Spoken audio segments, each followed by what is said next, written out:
कुटुंबाचं वार्षिक उत्पन्न 12 लाखाचं आणि तरी पण प्रमाणपत्र मिळवलं 4.5 लाख रुपये उत्पन्न मर्यादेतून ओबीसी नॉन क्रिमिलेअरचं. हा प्रकार सोलापूरचे महानगरपालिकेचे आयुक्त डॉक्टर सचिन ओंबासे यांनी केल्याचा गंभीर आरोप धाराशिव जिल्ह्यातील माहिती अधिकार कार्यकर्ते बाळासाहेब सुभेदार यांनी करत लोकसेवा आयोगाकडे थेट तक्रार दाखल केली होती. त्यानुसार डॉक्टर सचिन ओंबासे यांना आता चौकशीला सामोरं जावं लागणार आहे. तर नमस्कार मंडळी, मी एकनाथ वाघमोडे आणि आपण पाहताय एक्का वन न्यूज.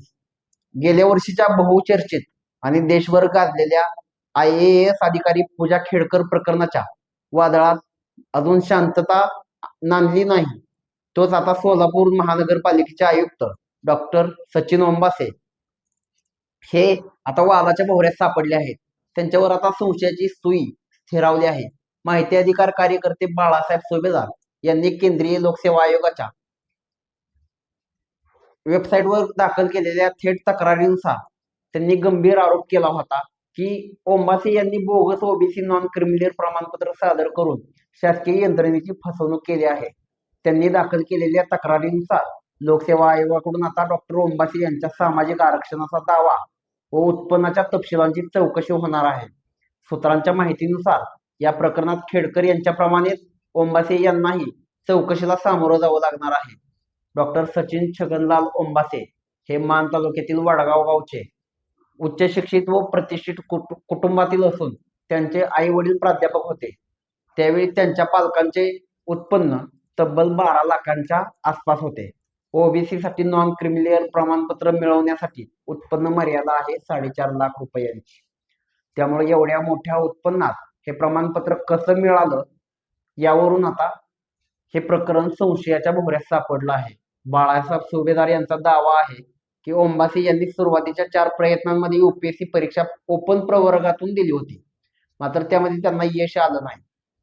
त्यानंतर त्यांनी ओबीसी प्रवर्गात अर्ज करतात 2014 मध्ये ते यशस्वी झाले. त्यासाठी त्यांनी जाणीवपूर्वक चुकीचं ओबीसी नॉन क्रिमिलेअर सर्टिफिकेट सादर केल्याचा आरोप करण्यात आला.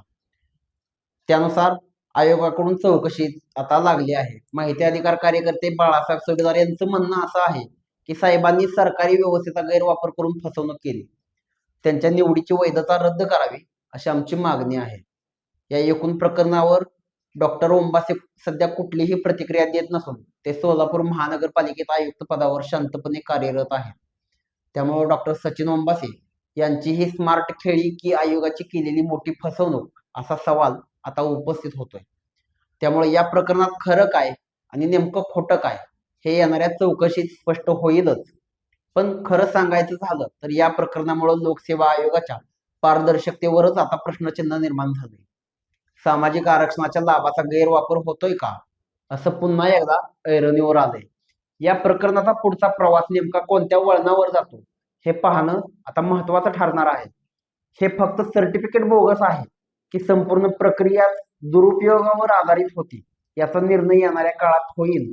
मात्र एक गोष्ट निश्चित आहे, एवढ्या जास्त उत्पन्नाच्या सोर्सेसवर कमी उत्पन्नाचं बोगस ओबीसी नॉन क्रिमिलेअर प्रमाणपत्र मिळवणं ही काही साधी गोष्ट नाही.